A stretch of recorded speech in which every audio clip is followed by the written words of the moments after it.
Every time I take my dog out and run, I can't help but to remember that I did that in prison. We used to run in prison together. I was incarcerated when I was 19. Initially, I was sentenced to life without the possibility of parole. For the first 10 years, I was a wreck. And then I met Prada. I joined the Pawsitive Change Program. They pair rescue dogs from Q shelter with inmate, and the goal is to have them both rehabilitate each other.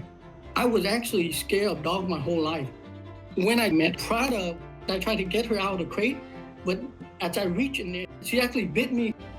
I sat there for an hour or so for her to come out herself. I just looked at this fragile animal, and I imagine whatever it is that she have endured, that caused her to be fearful of humans to that extent. And I think I learned a lot of empathy in that process. All these dogs that they brought in or abandoned or surrendered, it's just natural for you to be empathetic towards them. And that's really like the first time in my life I cannot understand how somebody can harm an animal. At that time, it kind of clicked for me, like, how can I harm another human being? At the beginning, it was establishing trust. For the first 2 weeks, I take time to get closer to her. Gradually, she was able to eat off of my hand. Within a couple months, when she started to trust me, she just wanted to be on my lap all the time. So I took her everywhere with me. All the other inmates were just looking at me because it's strange. We don't see animals in prison.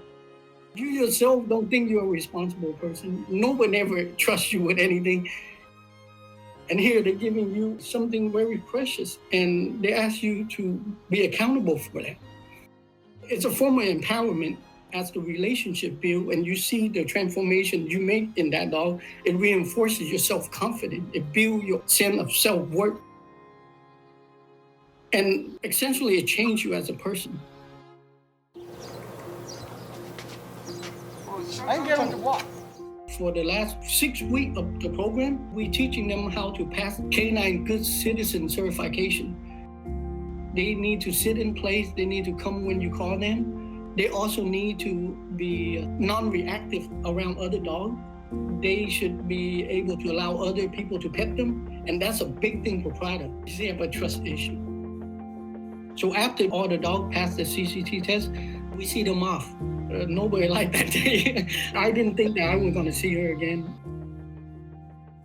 After that, I have another dog named Turbo.